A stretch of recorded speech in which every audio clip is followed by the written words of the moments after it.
हम आपको ज्ञान का अर्थ और प्रकृति के बारे में बताएंगे जो कोर्स 5 से संबंधित है। ज्ञान ज्ञान जैसा कि शब्द से ही आप समझ सकते हैं कि क्या है। ज्ञान शब्द ज्ञ धातु से बना है जिसका अर्थ है जानना है। सामान्यतः ज्ञान से तात्पर्य किसी वस्तु या विषय के बारे में यथार्थ जानकारी मिलने से। यहाँ पर यथार्थता का मतलब है जो वास्तविक जानकारी मिलती है, हम उसी को ही ज्ञान कहते हैं। यानी कि ज्ञान शब्द का प्रयोग किसी वस्तु या विषय के संबंध में उसके वर्णन से है। ज्ञान का प्रयोग भौतिक और आध्यात्मिक जगत दोनों में ही किया जाता है।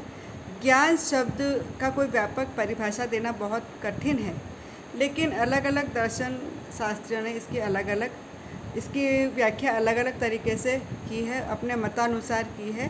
कुछ विद्वानों का मत है कि सत्य और ज्ञान एक ही सिक्के के दो पहलू है, यानी कि सत्य की वास्तविकता ज्ञान कहलाते हैं। ज्ञान का अर्थ व्यक्ति की उस जानकारी से है जो उसे बौद्धिक जगत या आध्यात्मिक जगत के बारे में बताता है। ज्ञान की अनुभूति मानते हुए इसकी व्याख्या इस प्रकार भी की जा सकती है कि ज्ञान वह अनुभूति है जो इंद्रिय अनुभूति होती है, यानी कि जो हमें सेंसेस के माध्यम से जो जानकारी प्राप्त होती है, जो हम अनुभव करते हैं, जो कि सत्य है, उसे हम ज्ञान कहते हैं।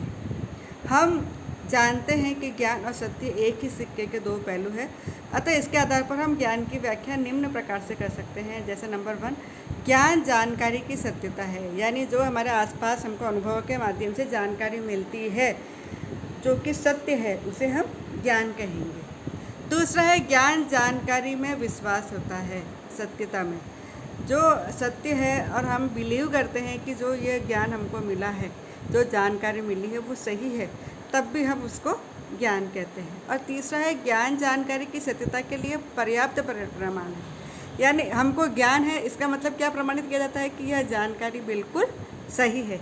ज्ञान एक प्रकार का प्रमाण है सत्य जानकारी का, ठीक है। आदर्शवाद के अनुसार चेतना ही ज्ञान है जो ज्ञानेंद्रियों की अनुभूति से संबंधित है। प्रयोजनवाद तथा प्रकृतिवाद के अनुसार ज्ञान ज्ञानेंद्रियों द्वारा प्रत्यक्षीकरण है, और मनोविज्ञान के अनुसार ज्ञान गुणों से संबंधित होता है। इसलिए वस्तु के गुणों को ठीक से जान लेना, समझ लेना ही ज्ञान है।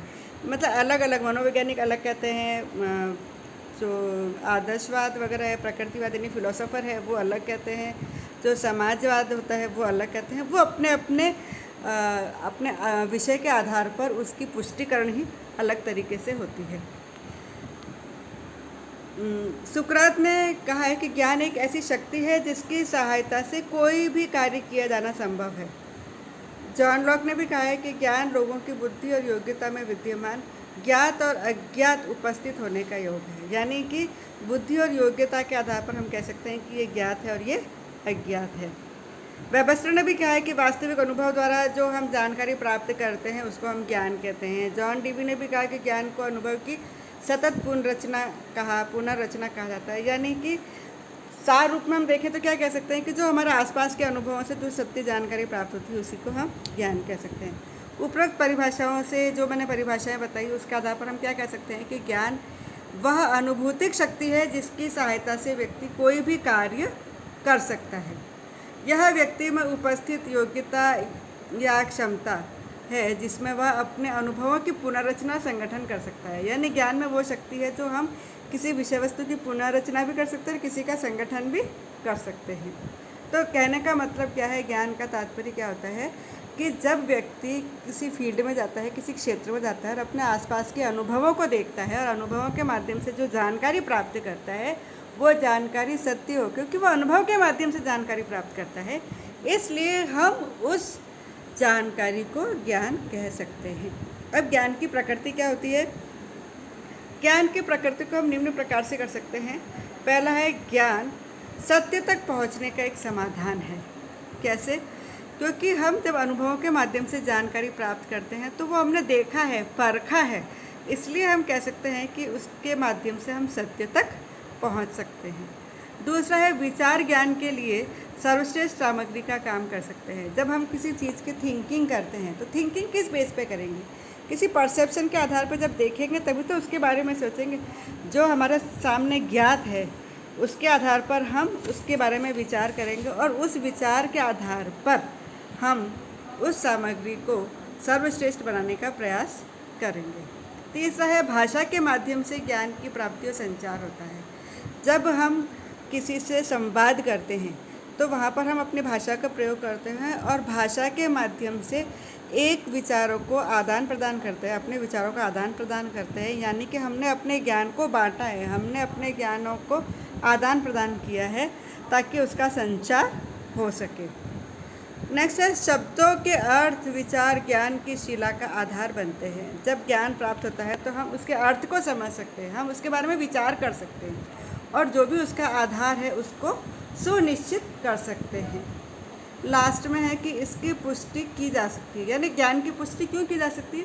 क्योंकि हमने उसको अनुभवों के आधार पर उस जानकारी को प्राप्त की है। हम उसकी वैलिडिटी देख सकते हैं, हम उसकी रिलायबिलिटी देख सकते हैं, हम देख सकते हैं कि ये जो जानकारी वो विश्वसनीय है, यह जानकारी है जो वैध है, इसलिए हम इसकी पुष्टि कर सकते हैं।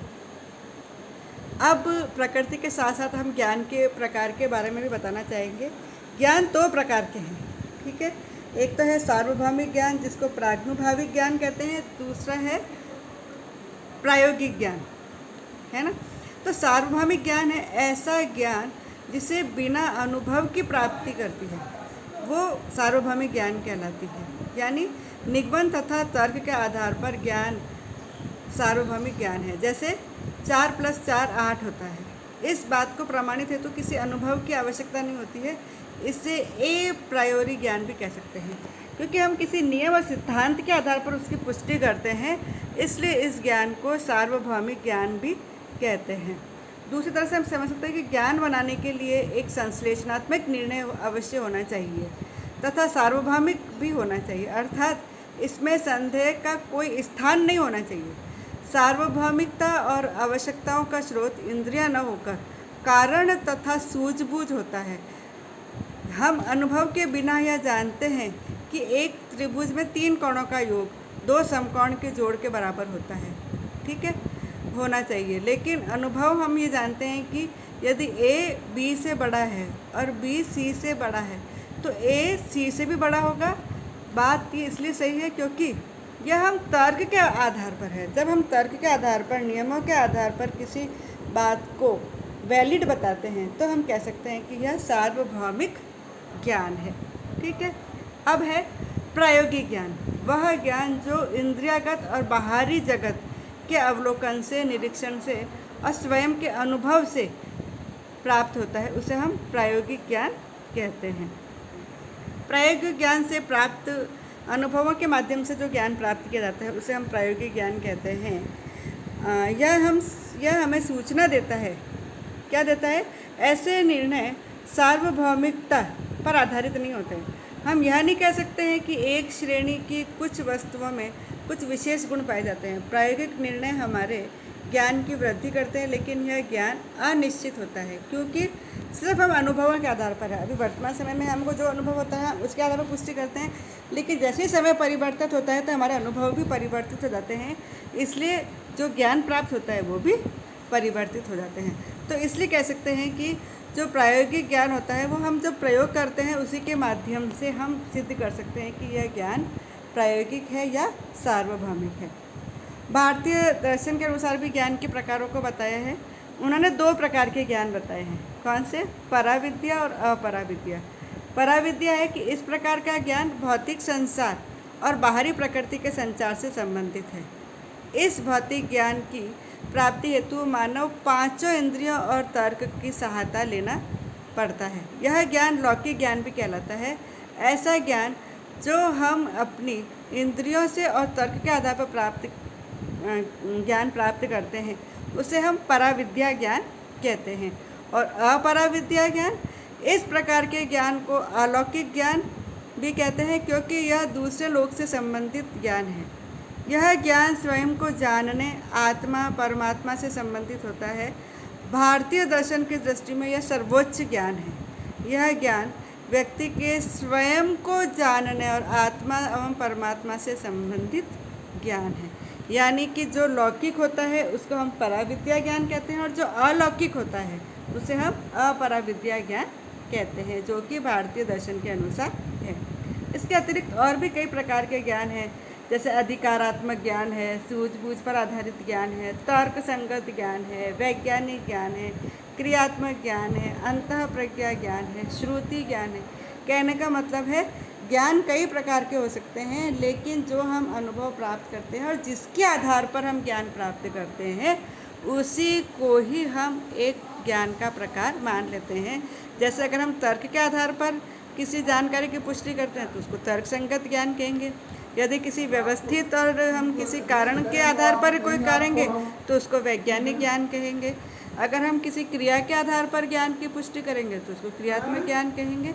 तो हम कह सकते हैं कि ज्ञान अनुभव के आधार पर जो भी हम जानकारी प्राप्त करते हैं उसी को ही ज्ञान कहते हैं।